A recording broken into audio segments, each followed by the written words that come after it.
എങ്ങനെയുണ്ട് ചായ? Hello guys, അപ്പോൾ ഇന്നത്തെ വ്ലോഗ് എന്താണെന്ന് വെച്ചാൽ നമ്മുടെ യൂണിവേഴ്സിറ്റി എക്സാമിൻ്റെ ഫസ്റ്റ് എക്സാം ആയിരുന്നു ഇന്ന് കോർപ്പറേറ്റ് കമ്മ്യൂണിക്കേഷൻ ആയിരുന്നു. സിമ്പിൾ പേപ്പറാണ്. അപ്പോൾ രാവിലെ തന്നെ എണീറ്റിരുന്ന് പഠിച്ചിട്ടുണ്ടായിരുന്നു. ഇന്നെന്തോ എനിക്ക് തോന്നി ആകാശം കാണാൻ പ്രത്യേക ഒരു ഭംഗി, എനിക്ക് തോന്നിയതാണോ എന്തോ. പിന്നെ രാവിലത്തെ ഫുഡൊക്കെ കഴിച്ചു, പിന്നെയും കുറച്ച് നേരം ഇരുന്ന് പഠിച്ചു. കാരണം രാവിലെയാണ് പഠിക്കാൻ തുടങ്ങിയത്. പിന്നെ ഫ്രഷായി ഉമ്മച്ചി നമ്മളെ കൊണ്ടുവിട്ടിട്ടുണ്ടായിരുന്നു. പിന്നെ കോളേജിൽ പോയിട്ട് ഹാൾ ടിക്കറ്റൊക്കെ വാങ്ങിച്ചു. ഇത് ക്യാമറ ഓണാക്കിയപ്പോഴത്തുള്ള അഭിനയിച്ച് പഠിക്കുന്നതാണ് കേട്ടോ. ആർക്കും ഒന്നും സംശയമൊന്നും തോന്നിയില്ല. അങ്ങനെ എക്സാം ഒക്കെ കഴിഞ്ഞിറങ്ങി. നല്ല അടിപൊളി എക്സാം ആയിരുന്നു. എനിക്ക് പേഴ്സണലി ക്വസ്റ്റ്യൻസ് ഒക്കെ ഭയങ്കര ഇഷ്ടപ്പെട്ടു. നല്ലപോലെ എഴുതാനൊക്കെ പറ്റി. അങ്ങനെ ഓരോരുത്തരോടും എക്സാമിൻ്റെ കാര്യങ്ങളൊക്കെ ചോദിച്ചുകൊണ്ട് നമ്മളിങ്ങനെ ഓരോ പ്ലാൻ ഇട്ടുകൊണ്ട് നടന്നു പോവാണ്. ലാസ്റ്റ് നമുക്ക് തോന്നി ഒരു ചായ കുടിക്കാൻ പോയാലോ എന്ന്.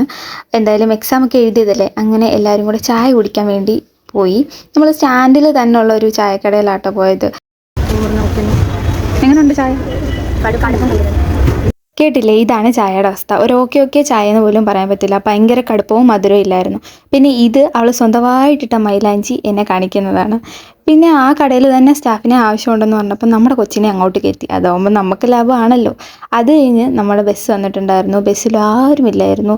നല്ല വെയിലും അതുപോലെ നല്ല മഴക്കോളും ഉണ്ടായിരുന്നു. അങ്ങനെ അതൊക്കെ കഴിഞ്ഞ് ഞാൻ വീട്ടിലെത്തി.